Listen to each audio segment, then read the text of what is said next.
Bueno, el tema es que todo esto es resultado del mismo origen de los males, en la corrupción detectada en el Brasil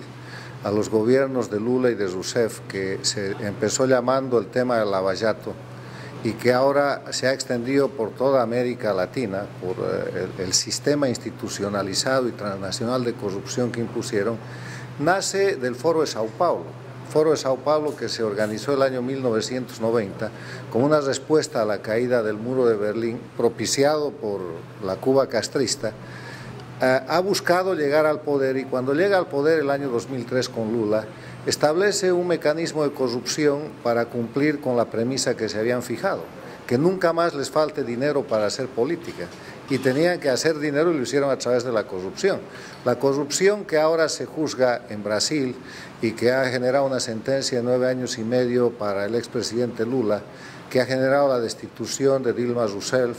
el impeachment, que ha llevado a la cárcel a decenas de dirigentes políticos y empresarios, que en el Perú tiene una orden de encarcelamiento para el expresidente Toledo, que está escapado,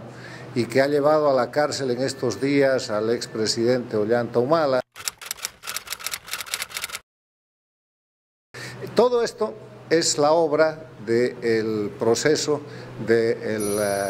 famoso Foro de Sao Paulo, que llega al poder y que empieza a generar con el dinero brasilero un mecanismo de corrupción con sus amigos, que después formarían parte del socialismo del siglo XXI. Es la corrupción de la izquierda castrista, y está bien que quienes se hayan metido en eso, como en cualquier otro acto de corrupción, tengan que responderle a la ley. Lo que nosotros queremos ver es el destape de los casos de corrupción, por ejemplo, sobre el puerto del Mariel en Cuba, más de $1.000 millones manejados por Brasil y la misma Odebrecht, sobre la corrupción de miles de millones de dólares en obras de autopistas y ingenios petroleros, refinerías y otras en Venezuela, la corrupción en el Ecuador, que ya está certificada, que ocasionó $39 millones de coimas, la corrupción en Bolivia de manos de otra empresa que es la OAS, de la propia Odebrecht y de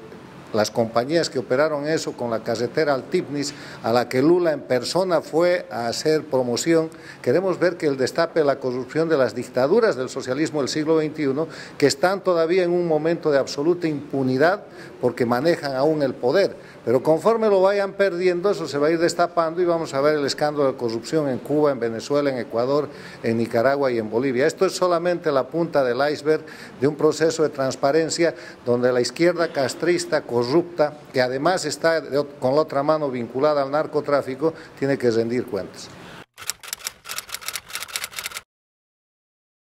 Bueno, yo le quiero decir que el eje de confrontación es entre democracia y dictadura. Las dictaduras por esencia violan la libertad, violan los derechos humanos, violan las condiciones de vida normal de la gente. Las características sintomáticas de las dictaduras son la existencia de perseguidos, presos y exiliados políticos, y eso no puede ser bueno, venga de donde venga.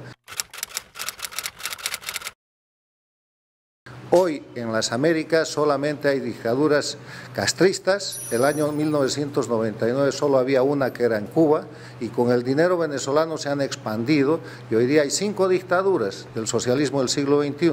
La castrista de Cuba, la venezolana de Chávez y Maduro, la ecuatoriana de Correa y Lenín Moreno, está por verse si Moreno cambia, la boliviana del cocalero Evo Morales y la nicaragüense de la familia Ortega. Dictaduras criminales y vinculadas al narcotráfico que hoy día causan oprobio a la libertad en América.